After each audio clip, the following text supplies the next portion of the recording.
Hi everyone. Today I'm going to present my student case study.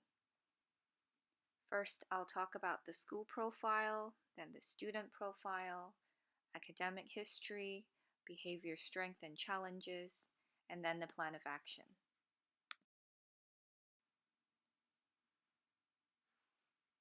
Now I'm going to talk about the school. It is located in Chengdu, China. It's an IB World school. We use the PYP curriculum and the Reggio Emilia approach. We have two divisions in school, the international division and the local division. The class size for the international classes are about 10 to 15 students. For the local classes, there are about 20 to 25 students. Most of the students are ELL learners and they speak Mandarin. In each class, there's one homeroom teacher, one TA, or sometimes two TAs, depending on the class size. The student's name's Mike. He's 6 years old. He lives in Chengdu with his mom and two sisters. His dad's American and his mom is Chinese. His parents are divorced. Mike and his sisters attend the same school. Mike and his younger sister are in the local division, but Mike's older sister is in the international division. He started school in nursery 1 when he was about 2 to 3 years old. Now he's in reception, so he's been in school for almost 3 years now. He was absent for 6 days in term 2. Mike's interested in kinesthetic activities in EAL class and he enjoys music and art classes. He exhibits symptoms of ADHD. He has trouble focusing in class. He shouts and hits others whenever he's upset. So according to the term 2 report, in literacy and math, Mike is able to identify, interpret, and respond to a range of prompts.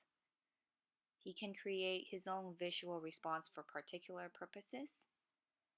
He can understand that print has meaning and know that reading gives knowledge and pleasure.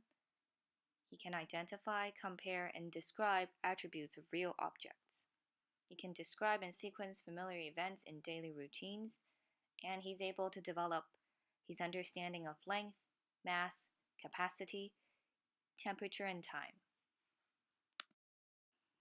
In terms of personal development, he needs to work on the following areas: forming positive relationship with other students, playing and working collaboratively with others, communicating needs and feelings effectively, showing self-discipline and is able to adapt behavior according to circumstances, following school and class essential agreements, using materials appropriately, and demonstrating effort and enthusiasm in learning.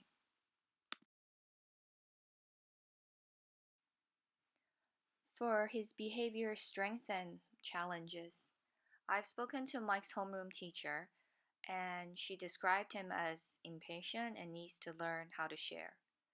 The inclusion officer said he needs to be more confident and work on his social skills. The TA said Mike is a good boy. He needs to calm down and manage his emotions.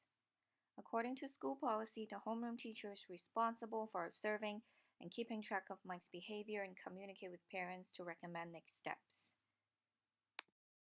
Here's my observation of Mike in EAL class. He can't concentrate and sometimes he could be disruptive.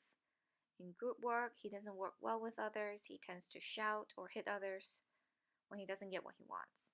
He often draws on his hand while he's supposed to be working on the worksheet in front of him. However, when Mike is interested in the topic, he will try to participate in class. For example, last week when we were talking about living versus non-living things, he shouted out butterfly, which was a positive sign of his willingness to participate. Again, he needs to be reminded that he needs to raise his hand before he shouts out the answer. So, for the plan of action, since Mike enjoys drawing and he's a hands-on learner, when I plan and teach lessons, I would include visual and kinesthetic element to engage different learners and accommodate Mike. I have him sit close to me in class so he can hear me better Also, when he's distracted, I could give him a signal by calling his name or making eye contact as a way to remind him to refocus. To encourage good behavior, I suggested to the homeroom teacher that she can complete a behavior chart with Mike at the end of the day to self-assess and reflect on positive behavior versus negative behavior. As long as Mike understands how his behavior affects others, then they can formulate action plans together, and also they can involve the parents so they're aware of Mike's behavior. So, as for parent communication, I wrote in the communication book that I wish to speak to Mike's mom about his behavior, but I didn't get a reply, and I also emailed Mike's mom and dad separately, and I'm still waiting for their reply. The parents didn't show up at the parent-teacher conference in March. As an EL teacher, I only spend 45 minutes a day in class with my students, so I often communicate with the homeroom teacher instead, so she can follow up with Mike's parents' communication. To follow up, I'll definitely keep communicating with the homeroom teacher and the parents regarding Mike's progress in EAL class. I'll continue to observe and record Mike's behavior using the observation document provided by the school. So if you have any comments or feedback, please let me know. Thank you very much.